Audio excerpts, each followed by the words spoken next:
Você já parou para pensar que existe um drible tão absurdo, tão humilhante, tão desrespeitoso que deveria ser proibido pela FIFA? Pois é, esse drible existe, e o nome dele é elástico. E o cara que transformou esse movimento num crime contra a dignidade dos zagueiros foi Ronaldinho Gaúcho.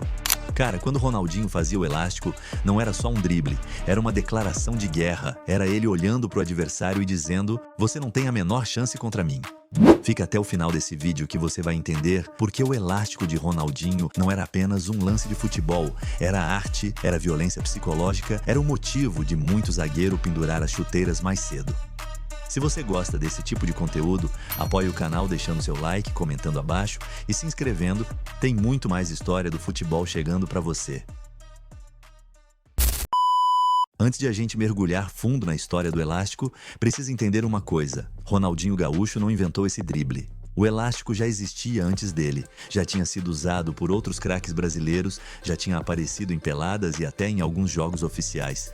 Mas sabe qual é a diferença? Ronaldinho pegou esse movimento e transformou ele numa arma de destruição em massa. Ele aperfeiçoou, ele dominou, ele fez do elástico a sua assinatura. Quando você via Ronaldinho preparando o corpo daquele jeito específico, posicionando a bola de um jeito peculiar, você já sabia o que vinha. O elástico funciona assim: você empurra a bola com a parte de fora do pé numa direção, fazendo o defensor se jogar para aquele lado, e no mesmo movimento, com uma velocidade absurda, você puxa a bola de volta com a parte de dentro do mesmo pé, indo para o lado oposto. Parece simples quando você descreve, mas a execução é de outro mundo. Precisa ter um controle de bola sobrenatural. A primeira vez que o mundo parou de verdade para ver o elástico de Ronaldinho foi ainda quando ele jogava no Grêmio. Sim, ele já fazia lá no Brasil, já humilhava zagueiro brasileiro bem antes de ir para a Europa. Mas foi no PSG que o elástico começou a ganhar fama internacional. Ronaldinho chegou na França em 2001 e de cara já mostrou que não estava ali para brincadeira. O futebol francês é físico, é tático, os caras não facilitam, mas Ronaldinho não estava nem aí. Ele chegou fazendo elástico em lateral cascudo, em volante raçudo, em zagueiro de seleção. Os franceses não sabiam o que fazer porque aquilo era novo para eles. Era um tipo de drible que eles não estavam acostumados a ver. Na França você tinha dribles de velocidade, tinha fintas simples, mas aquele negócio de empurrar e puxar a bola com o mesmo pé em fração de segundos, isso era bruxaria brasileira e Ronaldinho era o bruxo mor. Aí chegou 2003 e Ronaldinho foi pro Barcelona. E cara, foi aí que o elástico virou lenda mundial. Porque agora não era mais um brasileiro fazendo firula na França. Era o craque do Barcelona, um dos maiores clubes do mundo, fazendo os melhores defensores da Europa virarem meme. E Ronaldinho não teve dó. Ele chegou no Camp Nou e decidiu que ia transformar aquilo ali no teatro da humilhação. Jogo após jogo, adversário após adversário, Liga Espanhola, Champions League, amistoso não importava. Se tinha um zagueiro na frente de Ronaldinho, tinha uma boa chance de sair um elástico. O Real Madrid foi uma das maiores vítimas do elástico de Ronaldinho, naquele Barcelona versus Real Madrid de 2005, quando Ronaldinho recebeu ovação de pé no Bernabéu, ele fez um elástico no Sérgio Ramos que ficou marcado para sempre.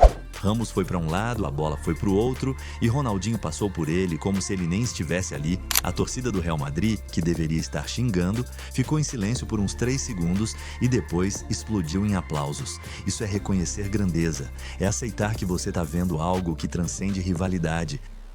Mas por que o elástico de Ronaldinho era tão devastador? Porque não era só técnica, era psicológico também. Quando você tomava um elástico do Ronaldinho, você não perdia só a jogada, você perdia a confiança. Porque dá um desespero quando você vê a bola indo para um lado, você se joga com convicção total e de repente a bola simplesmente volta para o outro lado como se tivesse vida própria. A Champions League de 2006 foi um festival de elásticos. Ronaldinho estava no auge absoluto da carreira, era considerado o melhor jogador do mundo, tinha ganhado a bola de ouro e ele usava o elástico como quem usa um cartão de visita. Todo jogo tinha pelo menos um, e cada um era mais absurdo que o anterior. E não era só em jogos oficiais que Ronaldinho abusava do elástico, não. Nos treinos do Barcelona, ele fazia isso com os companheiros também. Puyol, que era capitão, um dos zagueiros mais cascudos da história do futebol, já falou em entrevista que odiava treinar contra Ronaldinho porque ele levava elástico toda hora. Puyol, um cara que marcou os maiores atacantes do mundo, que ganhou tudo que tinha para ganhar, ficava irritado porque não conseguia parar o elástico do companheiro de equipe. Teve uma Copa do Mundo em 2002 que Ronaldinho mostrou o elástico para o planeta inteiro. O Brasil era campeão, jogava um futebol mágico, tinha os 3 R's no ataque e Ronaldinho era a peça fundamental daquele time. E ele fez questão de apresentar o elástico para os gringos que nunca tinham visto aquilo ao vivo. O mais impressionante do elástico de Ronaldinho é que ele funcionava em qualquer situação. Em velocidade, parado, com espaço, sem espaço, com um marcador, com 3 marcadores, não fazia diferença. A versatilidade do movimento nas mãos, ou melhor, nos pés de Ronaldinho, era assustadora. Ele adaptava o elástico para cada situação, às vezes fazia mais rápido, às vezes fazia mais lento para enganar ainda mais, às vezes combinava com outros dribles, às vezes usava só o elástico puro.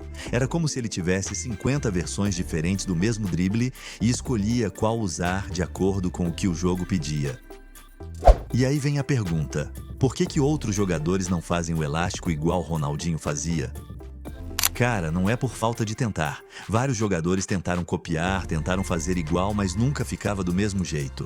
Tinha gente que conseguia fazer o movimento tecnicamente correto, mas faltava a velocidade. Tinha gente que tinha a velocidade, mas não tinha o timing. E a maioria não tinha a coragem. Neymar tentou e consegue fazer um elástico bonito, mas não tem a mesma letalidade. Cristiano Ronaldo tentou algumas vezes e desistiu porque não era o estilo dele. Messi nunca nem tentou porque o estilo dele é outro. Robinho fazia um elástico decente, mas não chegava perto. Ronaldinho era simplesmente o mestre absoluto, era o dono da patente moral do movimento. Quando você pensa em elástico, você automaticamente pensa nele, não tem jeito. E sabe qual é a parte mais cruel de tudo? Ronaldinho fazia o elástico sorrindo. Não era cara fechada, não era concentração extrema, era alegria pura. O cara tava lá, driblando os melhores do mundo, fazendo um movimento que exige perfeição técnica absurda e tava rindo, se divertindo, curtindo cada segundo. Os zagueiros saíam de campo visivelmente frustrados. Alguns admitiam em entrevista que ficavam com raiva, que não era justo um cara ter tanta habilidade e ainda zoar com a cara deles.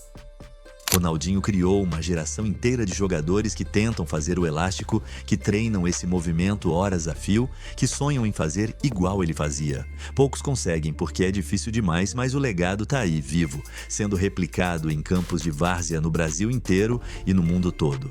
O elástico de Ronaldinho Gaúcho não deveria ser proibido pela FIFA, claro que não, mas deveria vir com um aviso de periculosidade, porque o estrago psicológico que aquilo causava em zagueiros profissionais não era brincadeira. Era um drible que transcendia o futebol, que virava arte, que ficava marcado na memória de quem via e principalmente de quem sofria.